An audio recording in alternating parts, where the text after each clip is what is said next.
إن الحمد لله نحمده ونستعينه ونستغفره ونعوذ بالله من شرور أنفسنا ومن سيئات أعمالنا من يهده الله فلا مضل له ومن يضلل فلا هادي له وأشهد أن لا إله إلا الله وحده لا شريك له وأشهد أن محمدا عبده ورسوله يا أيها الذين آمنوا اتقوا الله حق تقاته ولا تموتن إلا وأنتم مسلمون يا أيها الناس اتقوا ربكم الذي خلقكم من نفس واحدة وخلق منها زوجها وبث منهما رجالا كثيرا ونساء واتقوا الله الذي تساءلون به والأرحام إن الله كان عليكم رقيبا يا أيها الذين آمنوا اتقوا الله وقولوا قولا سديدا يصلح لكم أعمالكم ويغفر لكم ذنوبكم ومن يطع الله ورسوله فقد فاز فوزا عظيما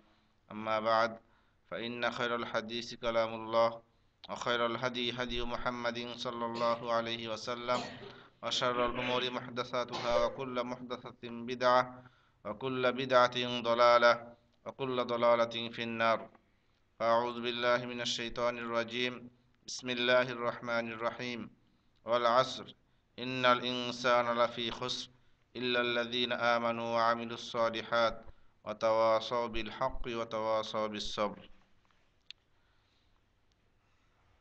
যাবতীয় প্রশংসা সমস্ত গুণগান একমাত্র মহান রব্বুল আলামিনের জন্য, যেই মহান রব্বুল আলামিন আমাদেরকে সৃষ্টি করেছেন একমাত্র তার ইবাদত বন্দি করার জন্য। দরুদ ও সালাম বর্ষিত হোক প্রিয় নবী মুহাম্মদুর রাসূলুল্লাহ সাল্লাল্লাহু আলাইহি সাল্লামের প্রতি, যেই নবী মুহাম্মদ সাল্লাল্লাহু আলাইহি সাল্লাম আমাদেরকে সার্বিক কল্যাণের পথ দেখিয়ে গিয়েছেন। আল্লাহুম্মা সাল্লি আলাইহি আল্লাহুম্মা বারিক আলাইহি। সম্মানিত ভাইয়েরা, ভূমিকা লম্বা না করে সংক্ষিপ্ত সময়ে যে বিষয়টি আলোচনা করার জন্য মনস্থ করেছি তা হলো, অনেকে হয়তো বুঝতে পেরেছেন যে সূরা তেলাওয়াত করছি সেই সূরা প্রসঙ্গে, তা হলো সূরাতুল আসর। সূরাতুল আসর এমন একটি সূরা কোরআনুল কারিমে, যে সূরাটি অত্যন্ত গুরুত্বপূর্ণ একটি সূরা, সূরাতুল আসর। এই সূরার মধ্যে আল্লাহ পাক রব্বুল আলামিন এমন 4টি গুণ উল্লেখ করেছেন, এই 4টি গুণ যদি পরিপূর্ণভাবে কারোর মধ্যে থাকে তাহলে সেই ব্যক্তি সফলকাম। পক্ষান্তরে যার মধ্যে এই 4টি গুণ না থাকে, 4টি গুণের কিছু আছে কিছু নেই, আংশিক আছে আংশিক নেই, 2টি গুণ আছে 2টি নেই, অথবা 3টি আছে 1টি নেই, তাহলে সে ক্ষতিগ্রস্তর মধ্যে, সেই ব্যক্তি ক্ষতিগ্রস্ত। আল্লাহ পাক রব্বুল আলামিন এই সূরাতুল আসর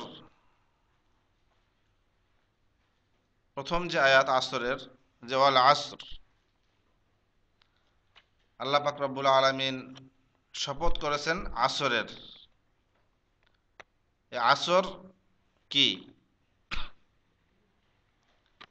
এই আসরের নাম অনুসারে এই সূরার নামকরণ করা হয়েছে সূরাতুল আসর।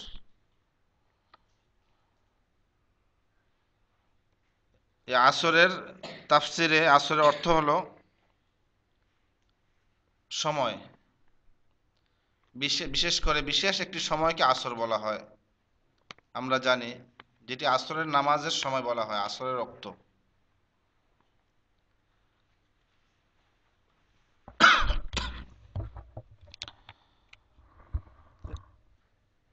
এই আসরের ওক্ত অত্যন্ত গুরুত্বপূর্ণ একটি সময়, কেননা আসরের নামাজে অধিকাংশ মানুষ গাফেল থাকে। বিশেষ করে যারা গ্রামে গঞ্জে, দেখেছি আমরা ছোটবেলায় যে গ্রামে গঞ্জে হাট লাগে আসরের সময়। অনুরূপভাবে পূর্ববর্তী যুগেও, প্রাচীন যুগেও এই আসরের সময়টা কেনাবেচা, দুনিয়ার ব্যস্ততার সময়, একটা হাট বাজারের সময়, আসরের সময়। তাই এই আসরের সময় মানুষ বেশি অধিকাংশ মানুষ বেশিরভাগ সময় গাফেল থাকে। এই গাফিলতির কারণে অনেকে আসরের নামাজ ছুটে যায়। তাই আল্লাহ পাক রব্বুল আলামিন এই আসর সম্পর্কে সূরাতুল বাকারায় 238 নম্বর আয়াতে তাকিদের সাথে আল্লাহ পাক রব্বুল আলামিন উল্লেখ করেছেন। আল্লাহ পাক ইরশাদ করেছেন, হাফিজু আলাস সালাওয়াতি ওয়াস সালাতিল উসতা ওয়া কুমু লিল্লাহি কানিতিন। আল্লাহ পাক ইরশাদ করেছেন, হাফিজু আলাস সালাওয়াত, তোমরা নামাজ সমূহের হেফাজত করো, সমস্ত নামাজের হেফাজত করো। সালাওয়াত বহু বচন শব্দ আল্লাহ পাক উল্লেখ করেছেন। তোমরা সমস্ত নামাজগুলির হেফাজত করো। হেফাজত করতে বলেছেন আল্লাহ পাক রব্বুল আলামিন নামাজের। আর হেফাজত কিভাবে করতে হয় আমাদের প্রত্যেকেরই জানা আছে। যে কোনো জিনিস হেফাজত কিভাবে করতে হয় আমাদের প্রত্যেকেই জানা আছে। হেফাজতের যত দিক রয়েছে সবগুলি দিক পরিপূর্ণভাবে লক্ষ্য রেখে যে কোনো জিনিসই হেফাজত করা হয়। আপনি আমি কখনো চিরা পকেটে টাকা রাখবো না। ছোট বাচ্চাকে কখনো আপনি আমি ছেড়ে দেবো না রাস্তায়। যদি ছেড়ে দেই, ছোট বাচ্চা কিছু বোঝে না, রাস্তায় ছেড়ে দিলাম যেখান থেকে গাড়ি চলাচল করতেছে, ছোট বাচ্চা কিছুই বোঝে না, তাহলে সেই বাচ্চার হেফাজত করলাম না। অর্থাৎ হেফাজত যেভাবে করতে হয় আমরা আমাদের ভাষায় আমাদের বিবেকে যেভাবে বুঝি যে হেফাজত, সেভাবেই করতে বলেছেন আল্লাহ পাক রব্বুল আলামিন সমস্ত নামাজের। বিশেষ করে আস-সালাতুল উসতা, এই উস্তার তাফসিরে মুফাসসিরগণ বলেছেন যে এই উস্তা হলো আসরের নামাজ, মধ্যবর্তী নামাজ, যেই নামাজ জোহর এবং মাগরিবের মাঝে যেই নামাজটি রয়েছে আসর।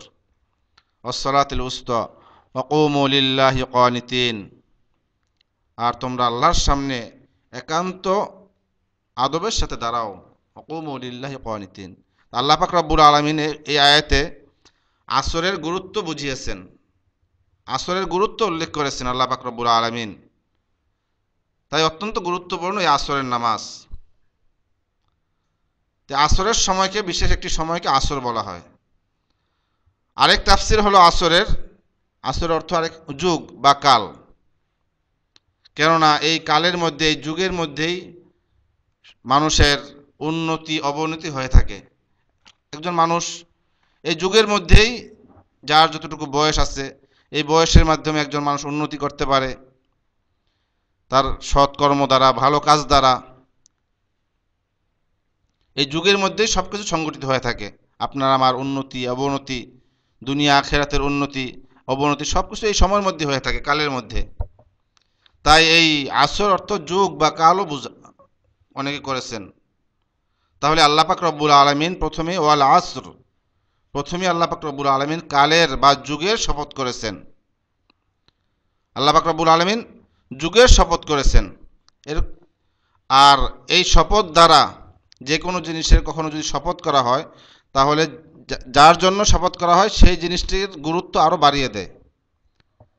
কেউ যদি কোনো কাজ শপথের মাধ্যমে করেন, যে আমি শপথ করলাম যে এই কাজটি আমি করব, তার মানে আপনি গুরুত্ব সহকারে সেই কাজটি করতে চান, আপনার গুরুত্ব বাড়িয়ে দেওয়ার সেই কাজের মধ্যে।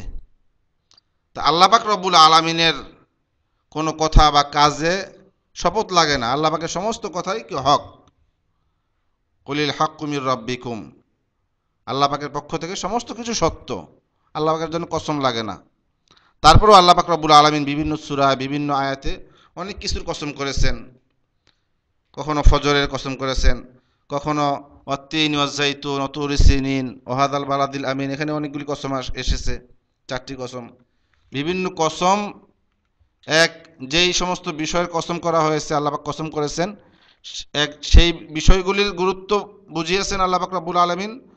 তারপরে কসম করার পরে যেই বিষয়গুলি উল্লেখ করেছেন সেই বিষয়গুলির গুরুত্ব আল্লাহ পাক রব্বুল আলামিন বুঝিয়েছেন এখানে। সেগুলি গুরুত্বপূর্ণ বিষয়, অত্যন্ত গুরুত্বপূর্ণ বিষয়, যেই সমস্ত বিষয়গুলি কসমের পরে উল্লেখ করা হয়েছে, যাকে মাকসামুন আলাই বলা হয় আরবিতে। তা আল্লাহ পাক রব্বুল আলামিন শপথ করেছেন সময়ের, এখানে ওয়াল আসর বা কালের শপথ করেছেন। আর আল্লাহ পাক রব্বুল আলামিনের জন্য সৃষ্টির কসম করা আল্লাহ পাকের একমাত্র হক এটা। কোনো সৃষ্টিজীবের বা কোনো বস্তুর কসম খাওয়া এটা আল্লাহ পাকের হক।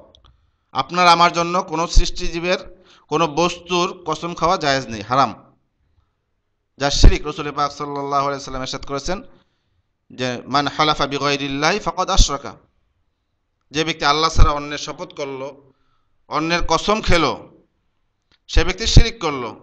তাহলে শিরিক হারাম, কবিরা গুনাহ।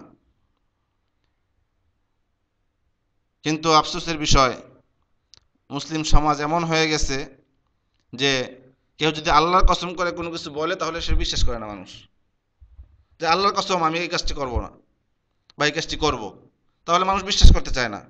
কিন্তু যদি বলে যে আমার ছেলের মাথায় হাত দিয়ে বললাম ছেলের কসম, তাহলে খুব বিশ্বাস করে, যে ভয় একটা অন্তরে যে হায় আমার ছেলে যদি ছেলের কসম খাইলাম, যদি কাজটা পুরো না করি তাহলে হয়তো ছেলের ক্ষতি হতে পারে। মায়ের কসম, অনেকে মায়ের কসম, অনেকে দানার কসম, তাহলে খুব বিশ্বাস করে। কেমন মন মস্তিষ্ক আমাদের! শিরকি আকীদা কিভাবে আমাদের রক্তে রক্তে ঢুকে গেছে, শিরকি বিশ্বাস, শিরকি আকীদা, যে আল্লাহর কসম করলে বিশ্বাস করতে চায় না। তাই আপনার আমার জন্য যদি কসম করতেই হয় তাহলে একমাত্র আল্লাহর কসম করতে হবে। আল্লাহ ছাড়া অন্যের কসম করা আমাদের জন্য জায়েজ নয়, কখনো জায়েজ নয়, শিরক, যা রাসূল পাক সাল্লাল্লাহু আলাইহি ওয়াসাল্লাম ইরশাদ করেছেন।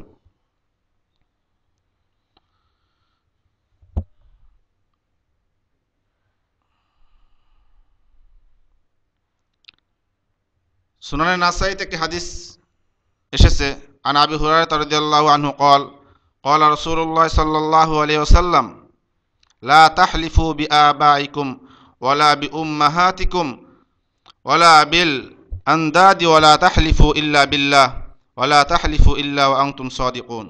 সুনানুন নাসাই। আবু হুরায়রা রাদিয়াল্লাহু তাআলা আনহু থেকে বর্ণিত, রাসূল পাক সাল্লাল্লাহু আলাইহি ওয়াসাল্লাম ইরশাদ করেছেন, লা তাহলিফু বিআবাইকুম ওয়ালা বিউম্মাহাতিকুম, তোমরা বাপ মায়ের শপথ করিও না, বাপ মায়ের নামে। লা তাহলিফু, তোমরা হলফ করিও না, অর্থাৎ শপথ করিও না, বিআবাইকুম ওয়া উম্মাহাতিকুম, যে তোমাদের বাপ মায়ের, অনেকে বাপ মায়ের শপথ করে থাকে, যেটা আমি বললাম যে বাবার কসম, মায়ের কসম, তোমরা বাপ মায়ের কসম করিও না। ওয়ালা বিল আন্দাদি ওয়ালা তাহলিফু ইল্লা বিল্লাহ ওয়ালা তাহলিফু ইল্লা ওয়া আনতুম সাদিকুন। এবং যদি শপথ করতেই হয় তাহলে একমাত্র কার শপথ করবে? আল্লাহর শপথ করবে, আল্লাহর শপথ করবে যদি কারো শপথ করতেই হয়। ওয়ালা তাহলিফু ইল্লা ওয়া আনতুম সাদিকুন, এবং তোমরা ওয়ালা তাহলিফু ইল্লা ওয়া আনতুম সাদিকুন, তোমরা যদি সত্যবাদী হয়ে থাকো, ওয়ালা তাহলিফু, তাহলে এই আল্লাহ ছাড়া অন্যের নাম তোমরা কি করো? কসম করিও না, শপথ করিও না। সুনানুন নাসাই। এ সম্পর্কে আরো অনেকগুলি হাদিস রয়েছে যে আল্লাহ ছাড়া অন্যের নামে কসম করা যাবে না। রাসূল পাক সাল্লাল্লাহু আলাইহি ওয়াসাল্লাম নিষেধ করেছেন যে আল্লাহ ছাড়া অন্যের নামে কসম করতে নিষেধ করেছেন। তাই আল্লাহ ছাড়া অন্যের নামে কসম করা যাবে না। তারপর আল্লাহ পাক রব্বুল আলামিন ইরশাদ করছেন, ইন্নাল ইনসানা লাফি খুসর, নিশ্চয়ই ইনসান, লাফি খুসর, অবশ্যই ক্ষতিগ্রস্তর মধ্যে। আল্লাহ পাক রব্বুল আলামিন এখানে ইন্না দিয়ে তাকিদ করেছেন, ইন্না মানে অবশ্যই, নিশ্চয়ই, ইনসান সমস্ত মানুষ, লাফি খুসর, লামও এখানে তাকিদের জন্য আসছে, লাফি খুসর অবশ্যই ক্ষতিগ্রস্তর মধ্যে। তাহলে তিন তাকিদ এলো এখানে, আল্লাহ পাক রব্বুল আলামিন তিনটি তাকিদ করেছেন।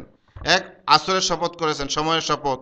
তারপরে নিশ্চয়ই, ইন্নাল ইনসানা, নিশ্চয়ই মানুষ, লাফি খুসর, অবশ্যই, আবার লামে কি তাকিদ এখানে, লাফি খুসর, তিন তাকিদ। তাহলে সমস্ত মানুষ ক্ষতিগ্রস্তর মধ্যে, সমস্ত মানুষ তাহলে ক্ষতিগ্রস্তর মধ্যে। কিন্তু ইল্লাল্লাযীনা আমানু ওয়া আমিলুস সালিহাত ওয়া তাওয়াসাউ বিল হক ওয়া তাওয়াসাউ বিস সবর, কিন্তু ইল্লা দিয়ে আল্লাহ পাক রব্বুল আলামিন এখানে ইস্তিসনা করেছেন, ইল্লা মানি ব্যতীত। এই চারটি গুণ যে আল্লাহ পাক রব্বুল আলামিন উল্লেখ করেছেন, ইল্লাল্লাযিনা আমানু ওয়া আমিলুস সলিহাত ওয়া তাওয়াসাউ বিল হাক্কি ওয়া তাওয়াসাউ বিস সবর, চারটি গুণ আল্লাহ পাক রব্বুল আলামিন এখানে উল্লেখ করেছেন। এই চারটি গুণ ব্যতীত, এই চারটি গুণ যার মধ্যে থাকবে সে ক্ষতিগ্রস্তর মধ্যে নয়, তার কোনো ক্ষতি হবে না। না দুনিয়াতে তার ক্ষতি আছে, না আখেরাতে তার ক্ষতি আছে, কোনো ক্ষতি নেই তার। ক্ষতির বিপরীত সে লাভবান, দুনিয়াতেও তার লাভ, এই চারটি গুণ যার মধ্যে থাকবে, আর আখেরাতে তো লাভ রয়েছেই, মৃত্যুর পর থেকেই তার লাভ। আল্লাহ পাক রব্বুল আলামিন মৃত্যুর সাথে সাথেই জান্নাতের বিছানা বিছিয়ে দিবেন, জান্নাতের সাথে তার সংযোগ করে দিবেন কবরে। দুনিয়াতেও তার লাভ রয়েছে। চারটি বিষয় যার মধ্যে থাকবে, ইল্লাল্লাযিনা আমানু, যারা সঠিক ঈমান আনবে, ওয়া আমিলুস সলিহাত, এবং যারা নেক কাজ করবে, সৎ আমল করবে, ওয়া তাওয়াসাউ বিল হক, এবং সত্যের উপদেশ দিবে যারা, ওয়া তাওয়াসাউ বিস সবর, এবং সত্যের উপদেশ প্রদান করতে গিয়ে, দিতে গিয়ে কোনো কষ্টে পতিত হলে যারা ধৈর্য ধারণ করবে। এই চারটি গুণ। তাহলে প্রথম গুণ হলো ঈমান, ইল্লাল্লাযিনা আমানু, সঠিক ঈমান। তো ঈমান সঠিক হওয়ার জন্য আগে কি লাগবে? আমাদের জ্ঞান লাগবে। ঈমানের কয়টি বিষয় কয়টির উপর ঈমান থাকতে হবে আমাদের? 6টি বিষয়। 6টি বিষয় সম্পর্কে জানতে হবে না জানতে হবে না? ঈমান আনার আগে অবশ্যই জানতে হবে। এই সম্পর্কে আল্লাহ পাক রব্বুল আলামিন কোরআনে কারিমে ইরশাদ করছেন সূরা মুহাম্মাদের মধ্যে, যে ফাআলাম আন্নাহু লা ইলাহা ইল্লাল্লাহ। সূরা মুহাম্মাদের 19 নম্বর আয়াত আল্লাহ পাক ইরশাদ করছেন যে ফাআলাম আন্নাহু লা ইলাহা ইল্লাল্লাহ। ফাআলাম, তোমরা ইলম অর্জন করো, জানো, লা ইলাহা ইল্লাল্লাহ, আল্লাহ ছাড়া সত্য কোনো উপাস্য নেই, সত্য কোনো মাবুদ নেই আল্লাহ ছাড়া। ইবাদত করতে হবে একমাত্র আল্লাহ পাক রব্বুল আলামিনের। আল্লাহ ছাড়া আপনার আমার ইবাদত পাওয়ার হক কেউ নেই দুনিয়াতে। আল্লাহ পাক রব্বুল আলামিন, তো একমাত্র আল্লাহর ইবাদত করতে হবে। এটা বিশ্বাসের বিষয়, জ্ঞান, এটা অন্তরের বিষয় যে আল্লাহ ছাড়া সত্য কোনো মাবুদ নেই। ঈমান, এটা আপনার আমার ঈমান, একমাত্র ইবাদত করতে হবে আল্লাহ পাক রব্বুল আলামিনের। তো ঈমানের আগে আল্লাহ পাক রব্বুল আলামিন ইলম অর্জন করতে বলেছেন, ফাআলাম আন্নাহু লা ইলাহা ইল্লাল্লাহ। তাহলে ইলম লাগবে। আর ইলম আমাদের কোন ইলম লাগবে? যে কোনো ইলম, যে কোনো ইলম, কোন ইলম? সঠিক ইলম, সঠিক ইলম লাগবে। আর সঠিক ইলমের বিপরীত ভ্রান্ত ইলম, আল্লাহ সম্পর্কে, রসুল সম্পর্কে, তারপরে আরও ঈমানের যে 6টি বিষয় রয়েছে, এই সম্পর্কে ভ্রান্ত যত ইলম রয়েছে, এই ইলম থেকে বাঁচতে হবে আমাদেরকে, আপনাকে আমাকে।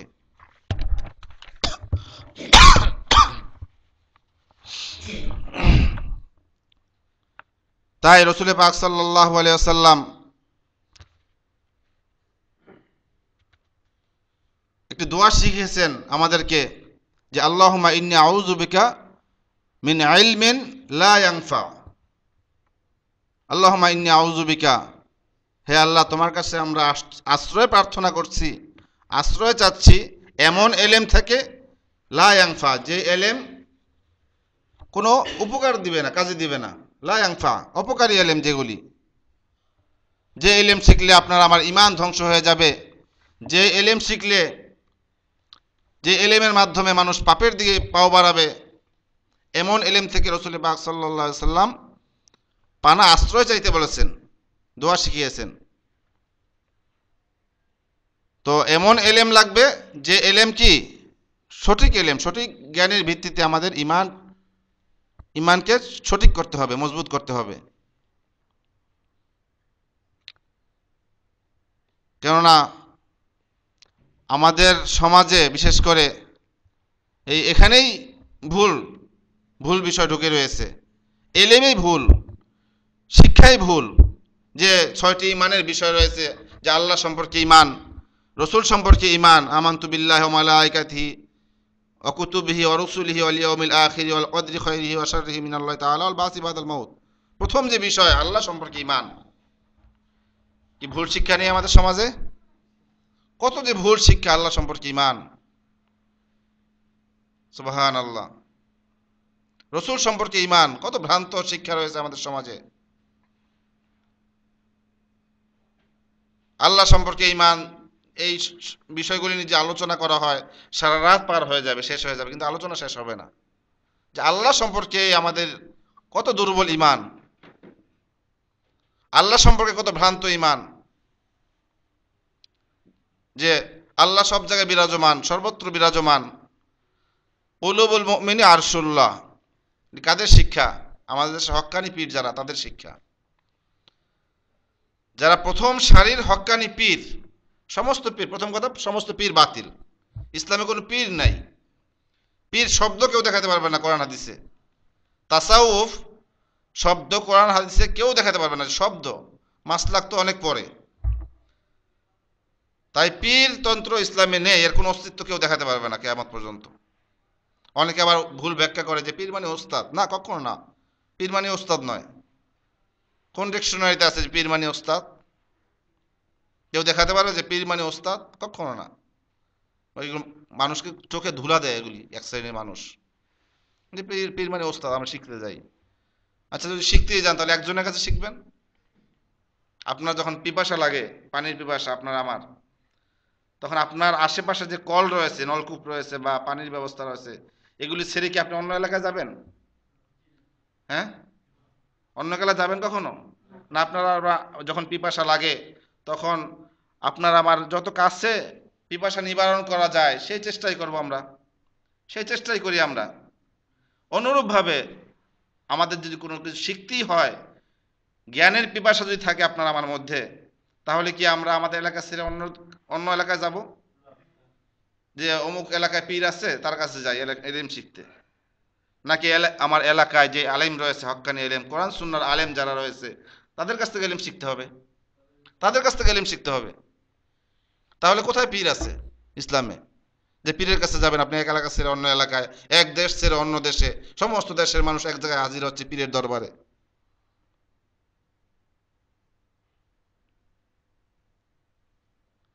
তাই পীরতন্ত্র ইসলামে নেই, মনে রাখবেন সবাই। এই পীরেরা কি শিক্ষা দিচ্ছে? যে কুলুবুল মুমিনি আরশুল্লাহ, মানুষের কলব আল্লাহর আরশ, নাউজুবিল্লাহ, মিথ্যা হাদিস, জাল হাদিস। আর এই হাদিস শুধু ওই ভণ্ড পীর যারা দেওয়ানবাগি, যাদেরকে ভণ্ড বলা হয়, তাদের মুখ থেকে শোনা যায় না, তাদের কিতাবে নয় শুধু, তাদের তো আছেই গুমরাহি।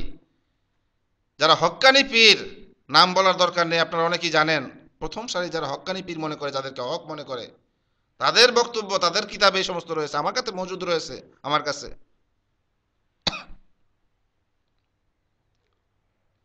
কুলুবুল মুমিনি আরশুল্লাহ, মিথ্যা হাদিস আল্লাহ সম্পর্কে, আল্লাহ সম্পর্কে ভ্রান্ত যে শিক্ষা, আকীদা, ভ্রান্ত আকীদার শিক্ষা রয়েছে, তো আমাদের ঈমান আমল কিভাবে সঠিক হবে? কিভাবে সঠিক হবে আমাদের ঈমান আমল? কিভাবে আমরা সংশোধন হব? কিভাবে জান্নাতের রাস্তা আমরা পাবো? আল্লাহ সম্পর্কেই ভ্রান্ত ঈমান। সুবহানাল্লাহ। আল্লাহর যে মহত্ব, আল্লাহু আকবার। আয়াতুল কুরসি অনেকেই জানেন যে আল্লাহু লা ইলাহা ইল্লা হুয়াল হাইয়ুল কাইয়্যুম। সুবহানাল্লাহ। আল্লাহর পরিচয় আমরা জানি না, ফুটিয়ে তোলা হয় না। তো প্রথমে যে বিষয়টি, আল্লাহ সম্পর্কে ঈমান হতে হবে। ইল্লাল্লাযীনা আমানু, যারা আল্লাহ সম্পর্কে অথবা এই ঈমানের 6টি বিষয় সম্পর্কে জেনে বুঝে এলেমের সাথে, সঠিক এলেমের সাথে যখন আমরা ঈমান সঠিক করব, এই প্রথম যে বিষয় ইল্লাল্লাযীনা আমানু, তাহলে আমরা ক্ষতিগ্রস্ত থেকে মুক্ত থাকতে পারবো। আমাদের জন্য রয়েছে সার্বিক কল্যাণ, দুনিয়া আখিরাতের কল্যাণ রয়েছে, আমরা ক্ষতির মধ্যে পড়ব না। আল্লাহ পাক যেন আমাদেরকে সমস্ত রকমের ক্ষতি থেকে হেফাজত করেন। তো সমস্ত রকমের ক্ষতি থেকে হেফাজত থাকতে হলে আমাদের এলেম, সঠিক এলেম অর্জন করতে হবে, সঠিক এলেম। তারপরে রসুল সম্পর্কে, রসুল্লাহ সাল্লাল্লাহু আলাইহি সাল্লামকে কত ভ্রান্ত আকীদা, কত ভ্রান্ত আকীদায় বেদাতীরা ঢুকিয়ে রেখেছে। তারা কোরআন পড়ে না, তাদের ঘরে কোরআন রয়েছে, কিন্তু চিন্তা করে পড়ে না গভীরভাবে যে আল্লাহ পাক রব্বুল আলামিন গবেষণামূলক পড়তে বলেছেন, সেইভাবে তারা পড়ে না। খতম পড়ে, মিলাদ পড়ে, বাস তারা মনে করতেছে আমরা কোরআনের বহুত খেদমত করতেছি। যদি কোরআন যদি পড়তো শুধু, যে তারা স্টাডি করতো, তাহলে এত গোমরাহি থাকতো না আমাদের সমাজে। মানুষকে যদি কোরআনের এলেম পৌঁছাতো শুধু, এত গোমরাহি থাকতো না আপনার আমার মধ্যে, আমাদের সমাজে। যে রসুল রসুল সম্পর্কে কত ভ্রান্ত আকীদা। আর বড় বড় আমাদের সমাজে, এলাকায়, এই দেশে বিশেষ করে বড় বড় আন্তর্জাতিক বক্তা, তাদের মুখে শোনা যায় যে রসুল সম্পর্কে কত ভ্রান্ত আকীদা। বড় বড় আন্তর্জাতিক খ্যাতিসম্পন্ন বক্তা, খ্যাতিসম্পন্ন তো বলি না, ক্ষতিসম্পন্ন বলি। রসুল সম্পর্কে কি বলে জানেন? ওহি জো মুস্তাউই থা আরশ পে খুদা হোকর, মদিনা মে উতার পরা মুস্তফা হোকর, আল্লাহুম্মা বলে টান যে দেয়। আপনি কি যে বলছে, আপনি তো কিছু বুঝতেছেন না। ওহি জো মুস্তাউই থা আরশ পে খুদা হোকর, মদিনা মে উতার পরা মুস্তফা হোকর। নাউজুবিল্লাহ। এর চেয়ে গুমরাহি আকীদা কি আছে? এই আকীদা যদি সামান্যতম থাকে কারো মধ্যে, তার ইমান থাকবে? কখনো থাকবে না ইমান। ওহি জো মুস্তাউই থা আরশ পে খুদা হোকর, যিনি আরশে আল্লাহ হয়ে মুস্তাউই, ইস্তাওয়া মানে মুস্তাউই ছিলেন, সমাসীন ছিলেন, মদিনা মে ওতার পরা মুস্তফা হোকর, সেই আল্লাহই মদিনাতে মুস্তফা হয়ে নাজিল হয়েছেন। এগুলি শোনেন না আমাদের দেশে মিলাদে, ওয়াজে, বড় বড় ওয়াজ মহফিলে? কি শিক্ষা তাহলে দেখেন? ইমান, এগুলি ইমানের বিষয়। কি শিক্ষা দিচ্ছে আমাদেরকে, আপনাকে, আমাকে? কোথায় নিয়ে যাচ্ছে আজকে এই সমস্ত আলেম নামধারী জালেমরা? জালেম এগুলি আলেম নয় কখনো, এগুলি জালেম। আল্লাহ পাক ইরশাদ করছেন, ওমান আযলামু মিম্মান ইফতারা আলাল্লাহিল কাযিব, তার চাইতে বড় জালেম আর কে আছে যে আল্লাহ সম্পর্কে মিথ্যা আরোপ করে? এরা আলেম নয় কখনো, অথচ আল্লামা বড় বড় টাইটেল লাগিয়ে রেখেছি আমরা। আল্লাহ সম্পর্কে, রসুল সম্পর্কে মিথ্যা রটাচ্ছে, মিথ্যা ওয়াজ করছে, মিথ্যা কিচ্ছা কাহিনী শোনাচ্ছে, অথচ এরা সবচাইতে বড় জালেম। তো ভাইয়েরা আমার, আল্লাহ সম্পর্কে, রসুল সম্পর্কে সঠিক এলেম আমাদের শিখতে হবে আগে।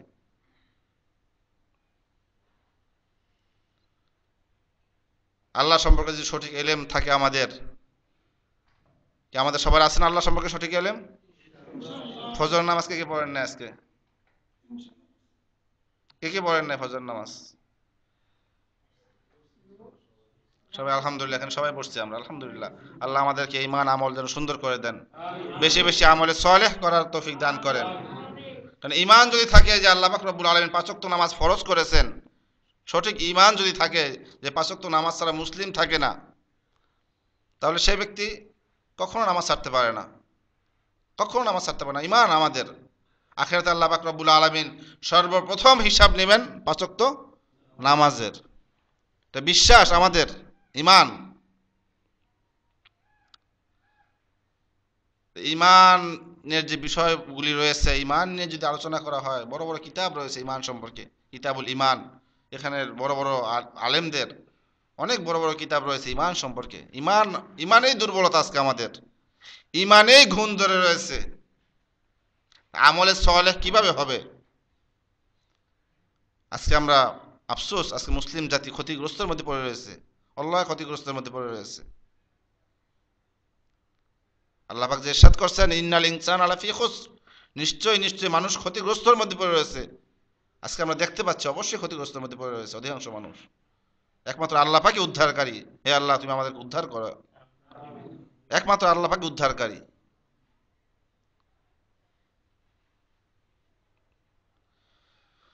তো ঈমান ঠিক করতে হবে, আল্লাহ পাক যেন আমাদেরকে তৌফিক দান করেন ঈমান ঠিক করার। দ্বিতীয় যে বিষয় তা হলো ওয়া আমিলুস সালিহাত, অনেক সৎ আমল যারা করবে। সালিহাত, আল্লাহ পাক রব্বুল আলামিন বহু বচন এখানে উল্লেখ করেছেন। শুধু একটি আমল, দুইটি আমল করলে চলবে না। একটি আমল, দুটি আমল করলে যথেষ্ট নয়। ওয়া আমিলুস সালিহাত, যারা অনেক সৎ আমল করবে, অনেক সৎ আমল। অনেকে দেখা যায় যে দুই একটি কাজ করে, নামাজ ঠিক আছে কিন্তু অন্যান্য আমল দেখা যায় তা ঠিক নেই। অনেকে অন্যান্য আমল ঠিক আছে, মা বাবার সেবা, হ্যাঁ, স্ত্রী সন্তান তাদের সেবা যত্ন, মাস শেষ হয়ে গেলেই টাকা, বেতন পেলেই টাকা পাঠিয়ে দিই তাদের খেদমতে, ইত্যাদি ইত্যাদি, মানুষের সাথে ভালো ব্যবহার, সমস্ত কিছু ঠিক আছে, কিন্তু নামাজ নেই।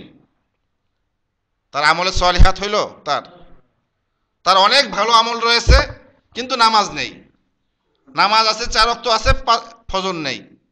তার আমলে ও আমিলুস সলিহাত হইল? কখনো হইল না সে। তাহলে দুই একটি আমল করার নাম আমলে সলিহ নয়।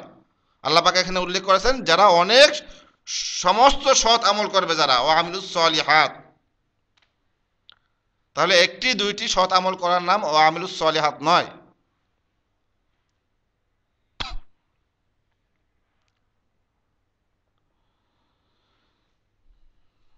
এর মধ্যে আমলে সলের মধ্যে কিছু আমল রয়েছে যে বান্দার হকের সাথে, সেটাও যেমন ঠিক রাখতে হবে।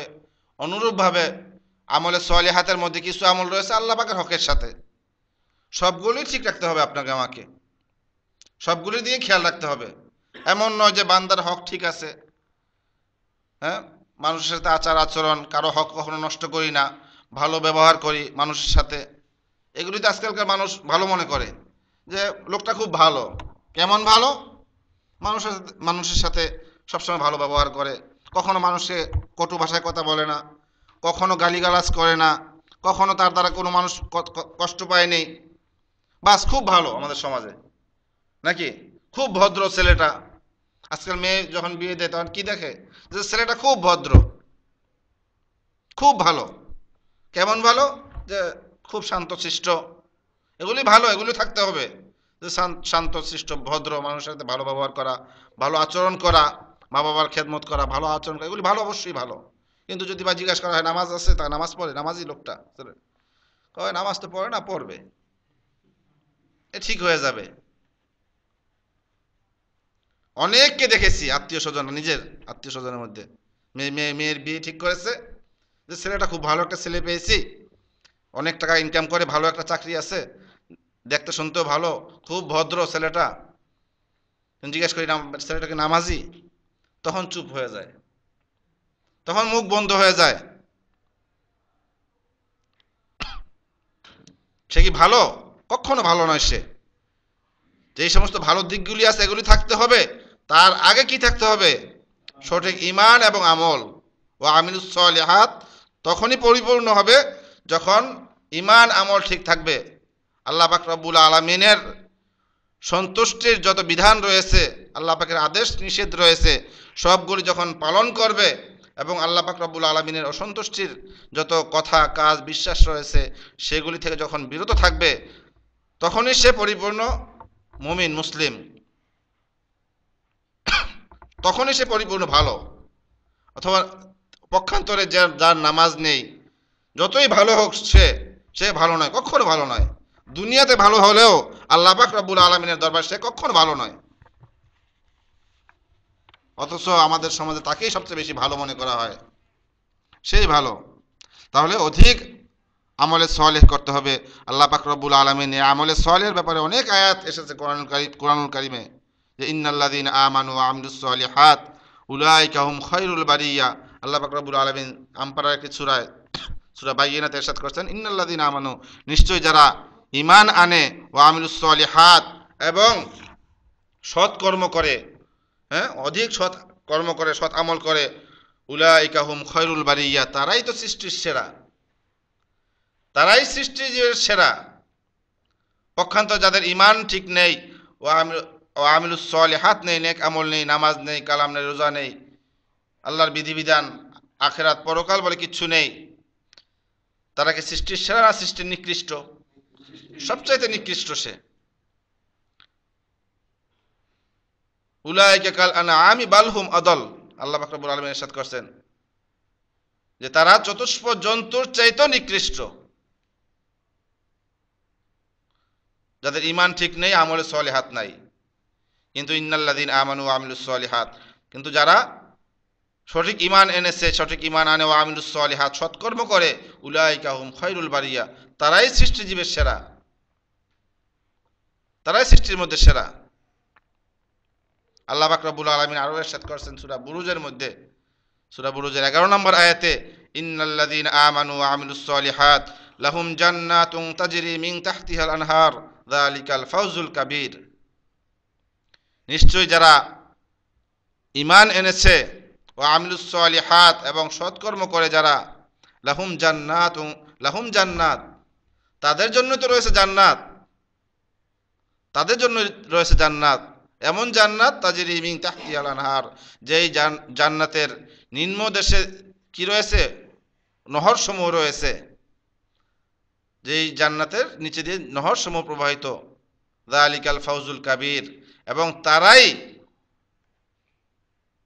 কি কামিয়াবি, তারাই একমাত্র সফল, ফাউজুল কাবীর, তারাই বড় সফল কাম, তারাই সফলতা রয়েছে তাদের জন্য, তারাই কামিয়াব। ঈমান আমল সম্পর্কে কোরআন কারীমে অনেক আয়াত রয়েছে।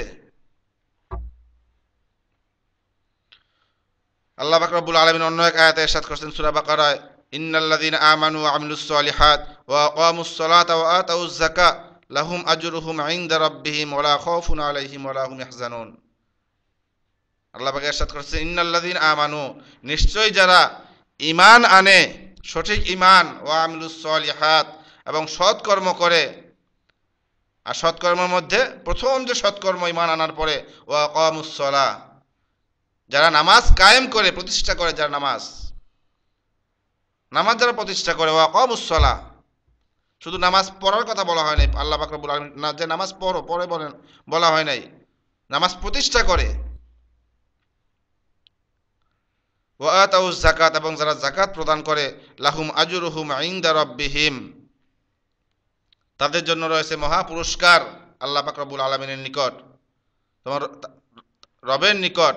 ওয়ালা খাউফুন আলাইহিম, তাদের কোনো ভয় থাকবে না, ভয় নেই তাদের কোনো, ওয়ালা হুম ইয়াহজানুন, এবং তাদের কোনো দুশ্চিন্তাও নেই, নির্ভয় তারা, যাদের সঠিক ঈমান থাকবে এবং আমলে সালেহ থাকবে, তারাই একমাত্র সফল।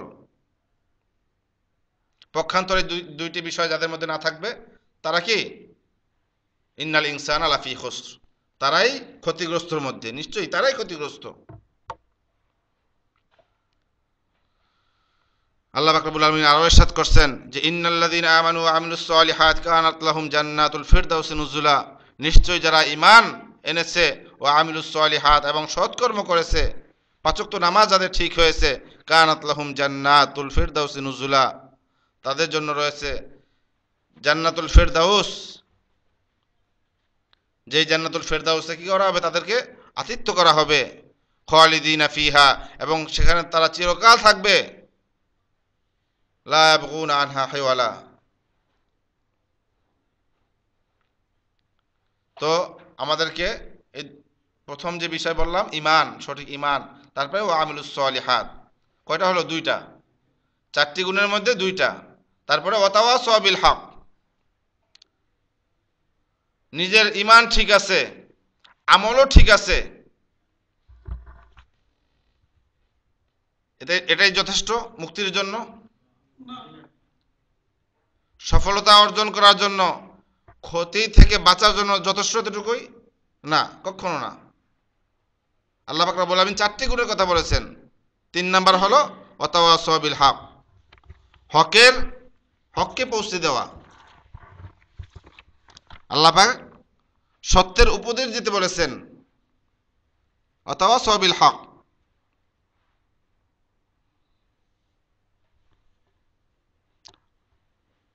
আর এটাই সত্যিকারের মুমিনের পরিচয়, যখন নিজের ঈমান আমল ঠিক হয়ে যাবে, নিজের ঈমান যখন ঠিক হয়ে যাবে, নিজের আমল যখন ঠিক হয়ে যাবে, তখন সেই মুমিন কি করবে? অন্যকে সত্যের দাওয়াত দিবে, অন্যের কাছে তা পৌঁছে দিবে। আর প্রথম আপনার হকের দাওয়াতের প্রথম যারা হক, সে কে? তা কারা? নিজের পরিবার। প্রথম আগে নিজেকে ঠিক করতে হবে। আল্লাহ পাক ইরশাদ করেছেন অন্য আয়াতে, কু আনফুসাকুম ওয়া আহলিকুম নার, আগে নিজেকে জাহান্নাম থেকে বাঁচাও, তারপরে তোমার পরিবারকে বাঁচাও। তাহলে হকের দাওয়াত প্রথমে কাদেরকে দিতে হবে? নিজের নিকট আত্মীয়, পরিবার পরিজন যারা রয়েছে, তাদেরকে প্রথমে দিতে হবে হকের দাওয়াত, সত্যের দাওয়াত। এটাই রাসূল পাক সাল্লাল্লাহু আলাইহি সাল্লামের পদ্ধতি দাওয়াতের। কিন্তু এক শ্রেণীর বুড়া আমাদের সমাজে, তাদের মতো হলে চলবে না। তারা কি করে জানেন? নিজের ঈমান ঠিক আছে, নিজের ঈমান সুন্দর আছে এবং নামাজও ঠিক আছে, নিজের আমল ঠিক আছে, বুড়া হয়ে গেছে, খুব জিকির আজগার, নামাজ, 5 ওয়াক্ত নামাজ, কিন্তু দেখা যায় যে তার পরিবারে 5টা 7টা যুবক যুবতী রয়েছে, নামাজ নেই। সে মুক্তি পাবে? কখনো মুক্তি পাবে না সে। বহুত রয়েছে আমাদের সমাজে যে নিজের ঈমান ঠিক আছে, 5 ওয়াক্ত নামাজও পড়ে, কিন্তু নিজের পরিবার ঠিক নেই। নাই এরকম সমাজে? বহুত রয়েছে, অনেক। ছেলেরা একটাও নামাজ পড়ে না, সবগুলি বেনামাজি। মেয়েরা সবগুলা বেহায়া বেপরদা ভাবে চলাফেরা করে, স্ত্রী মার্কেটে ঘোরাফেরা করে, ইত্যাদি ইত্যাদি। তাহলে সেই ব্যক্তি ক্ষতি থেকে বাঁচতে পারবে? কখনো না। এক শ্রেণীর বুড়ারা রয়েছে আমাদের সমাজে এই ধরনের, যে নিজের ঈমান ঠিক আছে, তারপরে আমলে সলেহ ঠিক আছে, নামাজ পড়ে নিজে বুড়া, কিন্তু পরিবারকে বলে না কখনো। ছেলে সন্তানকে কখনো শিক্ষা দেয় নাই নামাজের। কি শিক্ষা দিয়েছে? ইংলিশ মিডিয়াম, পাশ্চাত্য শিক্ষায় শিক্ষিত করেছে। তো সেই ছেলেমেয়েরা কিভাবে নামাজ পড়বে? আল্লাহর পরিচয় দেয় নাই তাদেরকে, আল্লাহ সম্পর্কে, রসুল সম্পর্কে, দিন ইসলাম সম্পর্কে সঠিক জ্ঞান তাদেরকে দেয় নাই। কিভাবে তারা আমলে সলেহ করবে? তাই দেখা যায় যে মুরব্বীরা, অধিকাংশ আমাদের সমাজে ঘরের মুরব্বী নামাজ পড়ে ঠিক আছে, হজও করে, সমস্ত ভালো কাজ করে, রোজা রাখে, কিন্তু ছেলে সন্তান, পরিবার পরিজন কেউ নামাজ পড়ে না, কেউ দিন ধর্মের কোনো খবর নেই পরিবারের মধ্যে। সেও বাঁচতে পারবে না। নিজেদের ফ্যামিলি তো এরকম আছে, দেখেছি যে ফ্যামিলির যে মুরব্বী খুব নামাজ রোজা হজ জাকাত সব কিছু করতেছে, কিন্তু ছেলে সন্তান কখনো তাগিদ দেয় না। একসাথে বেনামাজি ছেলে সন্তান সবকিছু, সবগুলিকে নিয়ে একসাথে খানা খাচ্ছে, একসাথে বসবাস করতেছে, একসাথে সবকিছুই করতেছে, কখনো ভ্রুক্ষেপই করতেছে না যে বেনামাজি বেদিন এই সমস্ত ছেলে সন্তান, এদেরকে নিয়ে একসাথে খাওয়া দাওয়া, একসাথে চলাফেরা কখনো জায়েজ নয় মুমিনের জন্য, কখনো জায়েজ নয়। যার নামাজ নেই, তার দিন নেই, সে মুসলিম নয়। আর মুসলিম যদি না থাকে তাহলে সে আপনার পরিবারের লোক নয়। আপনার ছেলেমেয়েরা যদি নামাজ না পড়ে, বেনামাজি হয়, তাহলে আপনার পরিবারের লোক নয় সে। এই শিক্ষাও আল্লাহ পাক রব্বুল আলামিন কোরআনুল কারীমে দিয়েছেন। নূহ আলাইহিস সালামের ঘটনা আপনারা জানেন যে নূহ আলাইহিস সালামের অবাধ্য ছেলে, তার সম্পর্কে আল্লাহ পাক রব্বুল আলামিন কি বলেছেন? যখন ওই সেই অবাধ্য ছেলেকে যখন ডুবিয়ে ধ্বংস করতেছেন আল্লাহ পাক রব্বুল আলামিন, তখন নূহ আলাইহিস সালামের অন্তরে সন্তানের জন্য মায়া সবারই থাকে, যত বড়ই জালেম হোক সন্তান, যত বড়ই নাফরমান হোক, তারপর সন্তানের মায়া মানব সুলভ সবারই থাকে। এটা ফিতরত আল্লাহ পাক রব্বুল আলামিনের। যদিও নূহ আলাইহিস সালাম বড় মাপের একজন নবী এবং রসুল, তারপরও তার অন্তরে দয়া ছিল ছেলের প্রতি। আল্লাহ পাক সে বলছিলেন, হ্যাঁ এটা তো আমার ছেলে। আল্লাহ পাক রব্বুল আলামিন কি বলেছিলেন তার উত্তরে? ইন্নাহু লাইসা মিন আহলিক, কখনো সে তোমার ছেলে পরিবারের লোক নয়। তাহলে আত্মীয়তার বন্ধন, রক্তের বন্ধন শুধু ব্লাড কানেকশন হলেই সে পরিবারের হতে পারে না। প্রথম যে বন্ধন থাকতে হবে তাহলে ঈমান আমলের বন্ধন, ঈমানের বন্ধন, তাহলেই সে পরিবারের লোক। যদিও রক্তের কালেকশন না থাকে, যেই দেশেরই হোক না কেন, কালো হোক সাদা হোক, যেখানেরই হোক না কেন, যেই দেশেরই হোক, সে কি আত্মীয়র চেয়েও বেশি সে, আল্লাহ আত্মীয়র চেয়েও বেশি সে। আজকে নিজের ভাই ব্রাদারকেও আপন মনে হয় না এত, যত দিনী ভাই যারা ঈমান আমল সঠিক ঈমানদার এবং তৌহিদবাদী মুমিন মুসলিম যারা, তাদেরকে যত আপন মনে হয়, নিজের ভাই ব্রাদারকে এত আপন মনে হয় না, আল্লাহ আপন মনে হয় না। আল্লাহর কসম করে বলতেছি, যত আপন মনে হয়। এটাই একজন মুমিনের পরিচয়। মুসলিম মুমিন মুসলিম যে দেশে থাকুক না কেন, তার ব্যথায় যদি ব্যতীত না হয় কোনো মুমিন মুসলিম, তাহলে তার অন্তরে ঈমানের দুর্বলতা রয়েছে। মুমিন যেখানেই থাক, যেখানে সে থাক না কেন, সেই কোনো মুমিন যদি কষ্টে পতিত হয়, তাহলে আমাদেরকে অবশ্যই ব্যথায় ব্যতীত হতে হবে, তাদের সাহায্য সহযোগিতা করতে হবে, তাদের সহায়তা এগিয়ে আসতে হবে আপনাকে আমাকে, এটা ঈমানের দাবি। যেমন সাহাবায়ে কেরাম রাদিয়াল্লাহু আনহুম আজমাইন দৃষ্টান্ত রেখে গেছেন আপনার আমার জন্য, নিজের মুমিন মুসলিম ভাইদের জন্য কত ত্যাগ দিয়েছেন, কত ত্যাগ দিয়েছেন। তারা নিজের স্ত্রীকে পর্যন্ত দুইটা স্ত্রী একটা স্ত্রীকে দিয়ে দিয়েছেন। আছে এমন লোক আজকে পাওয়া যাবে? নিজের বাড়ি ঘর ছেড়ে দিয়েছেন, নিজের মুখের খাবার ভাই দিনী ভাইকে তুলে দিয়েছেন, সাথী সঙ্গীকে তুলে দিয়েছেন। কত সুন্দর আদর্শ রেখে গেছেন আমাদের জন্য তারা, কিন্তু এগুলো আমরা ভুলে গেছি। মুসলিম জাতি আজকে ভুলে গেছে এই সমস্ত আদর্শ, ইসলামের আদর্শ।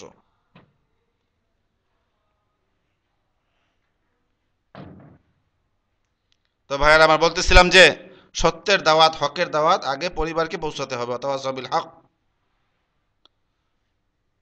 সত্যের উপদেশ দিতে হবে। নিজের সন্তানকেও নামাজি করতে হবে, নিজের পরিবার পরিজন আত্মীয় স্বজন যতটুকু যার ক্ষমতায় রয়েছে সবার নিকটে সত্যের দাওয়াত পৌঁছাতে হবে। আলহামদুলিল্লাহ, এখানে আল্লাহ পাক এনেছেন সৌদি আরবে, এখানে এসে আপনারা সবাই সঠিক জ্ঞান শিখতেছেন, সঠিক এলেম শিখতেছেন। কিন্তু দেশে যখন যাবেন, দেশে গিয়ে বোবা শয়তান হলে চলবে না। অনেকে আছে দেশে গিয়ে বোবা শয়তান হয়ে যায়, যে সমাজের লোকে কি বলবে, অনেকে শিয়া বলবে, অনেকে কাদিয়ানি বলবে, অনেকে আরো কত কিছু বলবে, ওয়াহাবি হয়ে এসেছে। এগুলো শুনতে হবে দেশে গেলে, অবশ্যই শুনতে হবে এগুলি। এমনও দেখেছি অনেক ভাইদেরকে যে ফ্যামিলি থেকে বের করে দিয়েছে।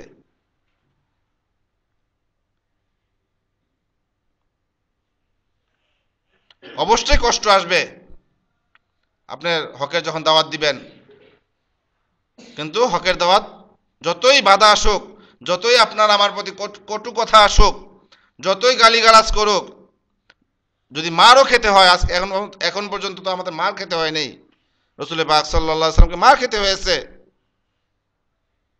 পাথর নিক্ষেপ করেছে কাফের শয়তানরা রাসূল পাক সাল্লাল্লাহু আলাইহি ওয়াসাল্লামের উপর। এমন পরিস্থিতির সম্মুখীন আমরা এখন হই নাই, বহুত দূরে রয়েছে এগুলি। আজকে আমরা সামান্য একটু কিছু বললেই ভয়ে ভীত, যে না বলা যাবে না, ফিতনা সৃষ্টি করা যাবে না, কি বলে সমাজের লোকে, থাক এরা এদেরটা করুক, আমরা আমাদেরটা করি। তাহলে আপনি আমি কি বোবা শয়তান? তারাও ক্ষতিগ্রস্তর মধ্যে, এই সমস্ত এই শ্রেণীর লোকেরা, এই সমস্ত মুনাফিক শ্রেণীর লোকেরা, এরাও ক্ষতিগ্রস্তর মধ্যে, যে হকের দাওয়াত পৌঁছায় না, অথচ ক্ষমতা রয়েছে তার পৌঁছানোর। সমাজে যদিও না পৌঁছাতে পারেন, আপনার ফ্যামিলিতে তো পৌঁছাতে পারেন, ফ্যামিলিতে তো আমরা পৌঁছাতে পারি যতটুকু ক্ষমতা রয়েছে। ফ্যামিলিতে এমন অনেক ফ্যামিলি আছে যেখানে আমরা জোর খাটাতে পারি, যে নিজের ছেলে সন্তান যদি ইমান আমল ঠিক না থাকে, নামাজ না পড়ে, বেনামাজি হয়, খাওয়ান দিব না, খানা বন্ধ করে দেবো, এতটুকু ক্ষমতা তো আছে, খানা বন্ধ করে দেব, তাহলে না সংশোধন হবে। আর চলতে আছে, বাস চলুক, বাস কোনো ভ্রুক্ষেপ নেই, তাহলে কি কখনো সংশোধন হবে? কখনো হবে না সংশোধন।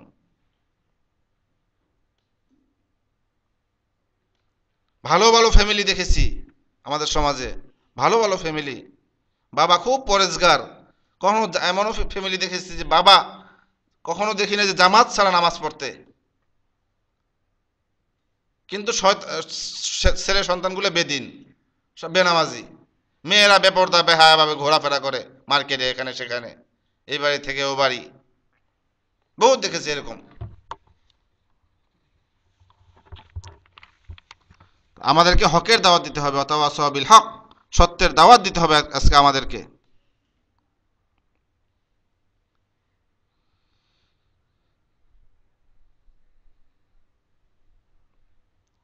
আল্লাহ পাক রব্বুল আলামিন ইরশাদ করছেন যে ওয়ালতাকুম মিনকুম উম্মাতুন ইয়াদউনা ইলাল খায়র ওয়া ইয়া'মুরুনা বিল মা'রুফ ওয়া ইয়ানহাউনা আনিল মুনকার ওয়া উলাইকা হুমুল মুফলিহুন।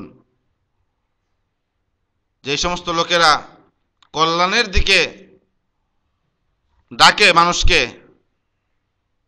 ওয়া ইয়া'মুরুনা বিল মা'রুফ, এবং সৎ কাজের আদেশ দেয়, ওয়া ইয়ানহাউনা আনিল মুনকার, এবং অসৎ কাজ থেকে বাধা দেয়, ওয়া উলাইকা হুমুল মুফলিহুন, একমাত্র ওই সমস্ত লোকই মুফলিহুন, সফল, ওই সমস্ত লোক, ওই সমস্ত লোকই মুক্তি পাবে একমাত্র। ফালাহ ওই সমস্ত লোকদের জন্যই রয়েছে, তারাই মুফলিহুন, যারা সৎ কাজের আদেশ দিবে এবং অসৎ কাজ থেকে যারা বাধা দিবে, তারাই একমাত্র মুফলিহুন। আল্লাহ পাক রব্বুল আলামিন অন্য এক আয়াতে ইরশাদ করছেন যে ওমান আহসানু কওলাম মিম্মান দাআ ইলাল্লাহ ওয়া আমিলা সালিহান ওয়া ক্বালা ইন্নানি মিনাল মুসলিমিন। তার কথার চেয়ে উত্তম কথা আর কার হতে পারে? ওমান আহসানু কওলাম মিম্মান দাআ ইলাল্লাহ, যে ব্যক্তি আল্লাহর দিকে ডাকে, মানুষকে আল্লাহর দিকে ডাকে যে ব্যক্তি, ওয়া আমিলা সালিহা, এবং সৎকর্ম করে, ওয়া ক্বালা ইন্নানি মিনাল মুসলিমিন, এবং বলে যে আমি মুসলিমদের অন্তর্ভুক্ত, সেই সঠিক মুসলিম। তাহলে ভাইয়েরা আমার, ওয়াতাওয়াসাউ বিল হক, আগে দাওয়াত দিতে হবে, প্রথমে নিকট আত্মীয় তাদেরকে দাওয়াত দিতে হবে, তারপরে পাড়া প্রতিবেশী যার যতটুকু ক্ষমতায় রয়েছে, তারপরে আপনি যতটুকু পারেন দেশ, পুরো দেশকে আপনি দাওয়াত দেন। এটা হলো দাওয়াতের সিস্টেম। কিন্তু দেখা যায় আমাদের দেশে নিজের পরিবারে ইসলাম নাই, দিন নাই, চলে গেছে আরেক দেশে। নিজের সঙ্গী সাথী যারা রয়েছে এখানে কোনো খবর নাই, তাদেরকে দাওয়াত দেয় না কখনো, চলে গেছে কোথায়? খোবার, চলে গেছে সেই অন্য ডিস্ট্রিক্টে দাওয়াত দেওয়ার জন্য। এটা রাসূল পাক সাল্লাল্লাহু আলাইহি সাল্লামের তরিকা নয়, এটা সঠিক পদ্ধতি নয়। রাসূল পাক সাল্লাল্লাহু আলাইহি সাল্লামকে প্রথমে যে আল্লাহ পাক নির্দেশ দিয়েছেন যে দাওয়াত দেওয়ার জন্য, কাদেরকে? ওয়া আনজির আশিরাতাকাল আকরাবিন, তোমার নিকট আত্মীয়দেরকে প্রথমে দাওয়াত দাও, ভীতি প্রদর্শন করো, সতর্ক করো। ওয়া আনজির আশিরাতাকাল আকরাবিন, সিস্টেম দেখেন, দাওয়াতের সিস্টেম শিখাচ্ছে আল্লাহ পাক রব্বুল আলামিন, তাবলীগের সিস্টেম। তারপরে আল্লাহ পাক রব্বুল আলামিন পরে, অনেক পরে, তখন আল্লাহ পাক কি বলছেন? তোমার মক্কা এবং তার আশেপাশে দাওয়াত দাও।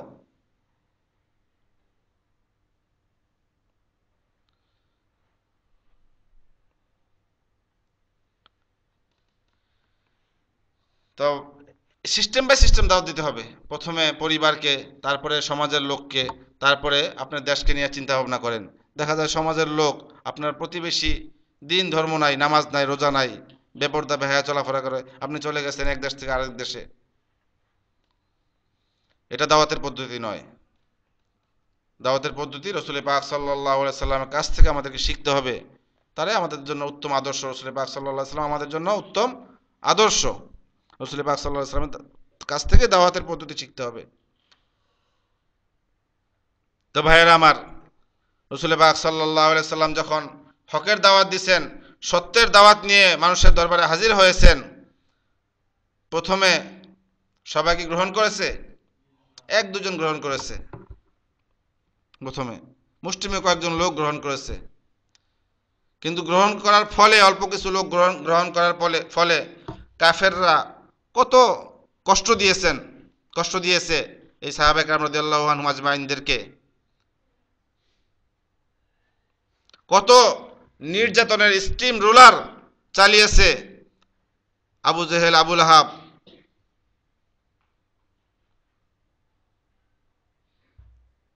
সিরাত গ্রন্থে যদি পড়েন দেখবেন আপনারা কত কষ্ট দিয়েছে সাহাবা কেরামদেরকে।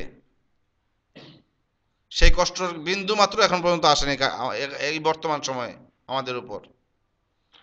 বেলাল রাদিয়াল্লাহু তাআলা আনহু, আম্মার, ইয়াসের, সুমাইয়া রাদিয়াল্লাহু আনহুম আজমাইন, তাদেরকে কত কষ্ট দিয়েছেন। আবু জেহেল এমন নির্যাতন করেছে যে নির্যাতনের ফলে প্রথম ইসলামের শহীদা যে মহিলা, তিনি কে? সুমাইয়া রাদিয়াল্লাহু আনহা। রাসূল পাক সাল্লাল্লাহু আলাইহি সাল্লাম পাশ দিয়ে হেঁটে যাচ্ছেন, তাদেরকে নির্যাতন চালাচ্ছে কাফেররা। রাসূল পাক সাল্লাল্লাহু আলাইহি সাল্লাম সান্ত্বনা দিচ্ছেন। রাসূল পাক সাল্লাল্লাহু আলাইহি সাল্লাম সান্ত্বনা দিচ্ছেন সবাইকে, ধৈর্য ধরতে বলেছেন। বেলাল রাদিয়াল্লাহু তাআলা আনহুকে উত্তপ্ত মরুভূমিতে চিৎ করে শুয়ে পাথর বুকে চাপা দিয়ে রেখেছে, কিন্তু বেলাল রাদিয়াল্লাহু তাআলা আনহু ইসলাম ছেড়ে দিয়েছেন? দিন ইসলাম ছেড়ে দিয়েছেন? কখনো তাওহীদকে ছেড়ে দিয়েছেন? কখনো ছাড়েন নাই। তার মুখ থেকে অনবরত বের হতেছিল আহাদ আহাদ আহাদ, এক আল্লাহ এক আল্লাহ, একমাত্র আমরা আল্লাহ, এক আল্লাহর গোলাম, আমরা আল্লাহর বান্দা একমাত্র। ঈমান তাদের পাহাড় সম ঈমান। কোথায় আজকে সেই ঈমান আমাদের?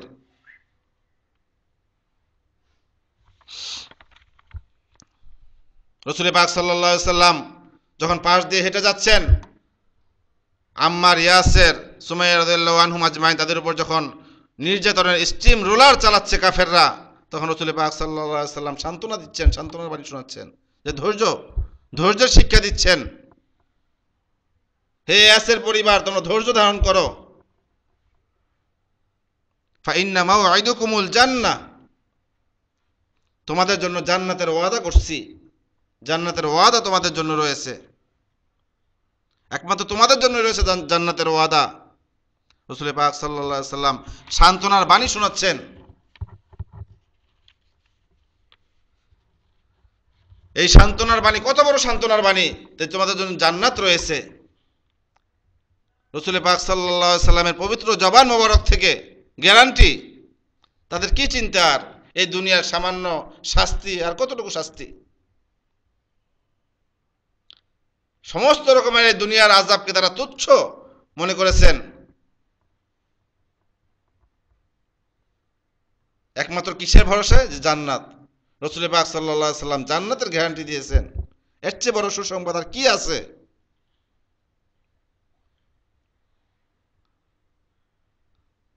তো ভাইয়েরা আমার, আপনাকে আমাকে ধৈর্য ধারণ করতে হবে। চতুর্থ যে গুণ সূরা আসরের 4টি গুণের মধ্যে লাস্ট যে গুণ, যে ধৈর্য ধারণ করতে হবে আপনাকে আমাকে। আর ধৈর্যের ফল অত্যন্ত মধুর। আল্লাহ পাক রব্বুল আলামিন বিভিন্ন আয়াতে কোরআনুল কারীমে ধৈর্য ধরতে বলেছেন, ধৈর্য ধরতে বলেছেন আল্লাহ পাক রব্বুল আলামিন। সূরা বাকারায় আল্লাহ পাক রব্বুল আলামিন ইরশাদ করছেন যে ইয়া আইয়ুহাল্লাযীনা আমানুস্তাঈনু বিস-সাবরি ওয়াস-সালাহ ইন্নাল্লাহা মা'আস-সাবিরিন। হে ঈমানদারগণ, আল্লাহ পাক রব্বুল আলামিন ঈমানদারদেরকে সম্বোধন করছেন যে হে ঈমানদারগণ, ইস্তাঈনু বিস-সাবরি ওয়াস-সালাহ, তোমরা সাহায্য চাও, ইস্তাঈনু সাহায্য প্রার্থনা করো, সাহায্য তলব করো, বিস-সাবরি ওয়াস-সালাহ ধৈর্যের সাথে, ধৈর্যের মাধ্যমে, ধৈর্য দ্বারা, ওয়াস-সালাহ এবং নামাজের মাধ্যমে। ইন্নাল্লাহা মা'আস-সাবিরিন, নিশ্চয়ই আল্লাহ পাক রব্বুল আলামিন ধৈর্যশীলদের সাথে রয়েছেন, ধৈর্যশীলদের সাথে আল্লাহ পাক রব্বুল আলামিন রয়েছেন। তাহলে ধৈর্য এবং নামাজের দ্বারা আল্লাহ পাক রব্বুল আলামিনের কাছে সাহায্য চাইতে বলেছেন আল্লাহ পাক রব্বুল আলামিন।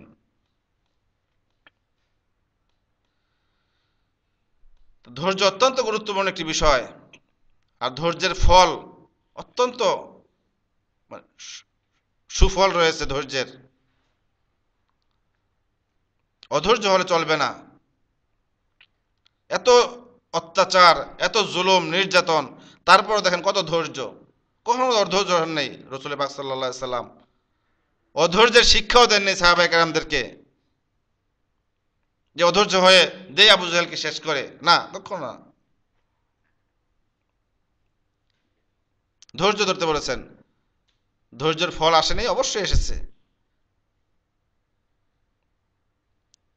আল্লাহ পাক রব্বুল আলামিন ইসলামকে বিজয় করেছেন একমাত্র ধৈর্যের মাধ্যমে।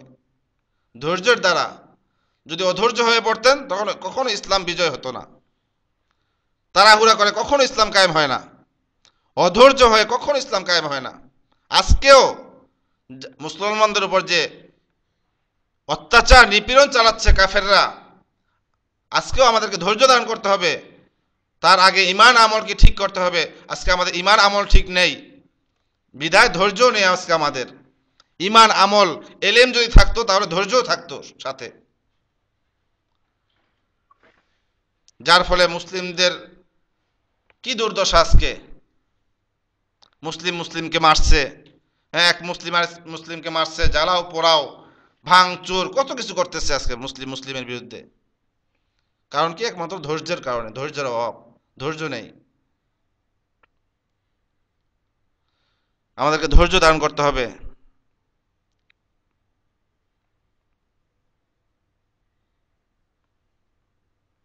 আল্লাহ পাক রব্বুল আলামিন সূরা আনফালের মধ্যে ইরশাদ করেছেন, ওয়া আতিউল্লাহ ওয়া রাসূলাহু ওয়া লা তানাযাউ ফাতাফশালু ওয়া তাযহাবা রিহুকুম ওয়াসবিরু ইন্নাল্লাহা মা'আস সাবিরিন।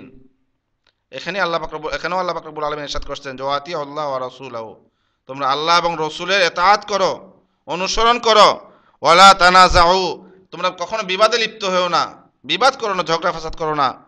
ফাতাফশালু, যদি করো তাহলে কি হবে? তোমরা কাপুরুষ হয়ে পড়বে, তোমরা কাপুরুষ হয়ে পড়বে যদি বিবাদে লিপ্ত হও। অতাযহাবা রিহুকুম ওয়াসবিরু, এবং তোমাদের যে প্রভাব রয়েছে, আজকে মুসলিমদের যে প্রভাব, সেই প্রভাবই চলে গেছে। মুসলিমদের যে জৌলুস ছিল, মুসলিমদের যে একসময় যে প্রভাব ছিল, সেই প্রভাবও নেই আজকে। কাফেরদের কোনো প্রভাব নেই আজকে মুসলিমদের সম্পর্কে। অথচ এমন এক সময় ছিল যে মুসলিমের নাম শুনলে কাফেররা থরথর করে কাঁপতো। আজকে কাফেরদের কোনো আছে মুসলিমদের সম্পর্কে? কোনো পরোয়া নেই, কেননা কোনো প্রভাব নেই মুসলিমদের। কারণ একটাই, যে ঈমান ইসলাম নাই আজকে আমাদের মধ্যে, সঠিক ঈমানও নেই এবং সঠিক আমলও নেই, আমলে সালিহাতও নেই। আওয়াতাওয়াসাউ বিল হক তো নেই, সত্যের দাওয়াত তো নেই। ওয়াতাযহাবা রিহুকুম ওয়াসবিরু, তোমাদের থেকে কি হবে? কাফেরদের, তোমাদের প্রভাব চলে যাবে। ওয়াসবিরু, অতএব তোমরা কি করো? ধৈর্য ধারণ করো। আল্লাহ পাক ইরশাদ করেছেন ধৈর্য ধরো। ইন্নাল্লাহা মা'আস সাবিরিন, নিশ্চয়ই আল্লাহ পাক রব্বুল আলামিন ধৈর্যশীলদের সাথেই রয়েছেন। তো ভাইয়েরা আমার, আমাদেরকে ধৈর্য ধারণ করতে হবে। তাহলে এই চারটি গুণ যার মধ্যে থাকবে, ঈমান, সঠিক ঈমান, এলেমের সাথে জেনে বুঝে ঈমান, ও আমিলুস সালিহাত, এবং সমস্ত নেক আমল যার মধ্যে থাকবে, এবং পাশাপাশি ওয়াতাওয়াসাউ বিল হক, সত্যের দাওয়াত পৌঁছাবে। হ্যাঁ, পরিবার পরিজন, আত্মীয় স্বজন, পাড়া প্রতিবেশী, সত্যের দাওয়াত পৌঁছাতে গিয়ে যখন আপনার আমার প্রতি নির্যাতন আসবে, নিপীড়ন আসবে, গালাগালি গালমন্দ শুনতে হবে, গালমন্দ শুনে যখন আমরা ধৈর্য ধারণ করব, ওয়াতাওয়াসাউ বিস সাবর, যখন ধৈর্য ধারণ করবে, তখনই মানুষ, আপনি আমি ক্ষতিগ্রস্ত থেকে মুক্ত থাকতে পারবো। তখনই আল্লাহ পাক রব্বুল আলামিন আমাদের দুনিয়াকে সহজ করে দিবেন, আখিরাত আল্লাহ পাক রব্বুল আলামিন আমাদের জন্য সহজ করে দিবেন। দুনিয়াতে আল্লাহ পাক রব্বুল আলামিন আমাদেরকে কল্যাণ দান করবেন, আখিরাতেও কল্যাণ দান করবেন আল্লাহ পাক রব্বুল আলামিন। এই চারটি গুণ আল্লাহ পাক রব্বুল আলামিন আমাদেরকে যেন অর্জন করার তৌফিক দান করেন পরিপূর্ণভাবে। আল্লাহ পাক রব্বুল আলামিন আমাদেরকে যেন ঈমান, আমল, সঠিক আমল যেন আল্লাহ পাক রব্বুল আলামিন আমাদেরকে দান করেন, এবং সত্যের দাওয়াত, বেশি বেশি দাওয়াত তাবলীগের কাজ করার জন্য তৌফিক দান করেন। সত্যের দাওয়াত, বাতিল দাওয়াত নয়। তাবলীগের নামে আজকে ভ্রান্ত যে তাবলীগ চলতেছে, তা থেকেও মানুষকে দাওয়াত দিতে হবে সঠিক পথে আনার জন্য। দাওয়াতের নামেও আজকে ভ্রান্ত তরিকা, ভ্রান্তভাবে মানুষকে দাওয়াত দিচ্ছে, শিরিক বেদাতের দাওয়াত দিতেছে, শিরিক বেদাতের দিকে মানুষকে ডাকতেছে। ইসলাম এসেছে শিরিক বেদাত মুক্ত করার জন্য, আর মানুষকে শিরিক বেদাতের দিকে ডাকতেছে, তাবলীগের কাজ করতেছে। শুধু ইসলাম নয়, পূর্ববর্তী যত আল্লাহ পাকের পক্ষ থেকে যত ধর্ম আল্লাহ পাক রব্বুল আলামিন দ্বীন নাজিল করেছেন, প্রত্যেক ধর্মের মূলই ছিল শিরককে উৎখাত করা। সবারই এক দাওয়াত ছিল, সমস্ত নবী রাসূলদের একই দাওয়াত ছিল, তা কি? একমাত্র আল্লাহ পাকের ইবাদত করো এবং শিরক থেকে বাঁচো। আল্লাহ পাক ইরশাদ করেছেন, ওয়ালাকাদ বাআসনা ফি কুল্লি উম্মাতির রাসূলান আন ইয়াবুদুল্লাহ ওয়াজতানিবুত তাগুত।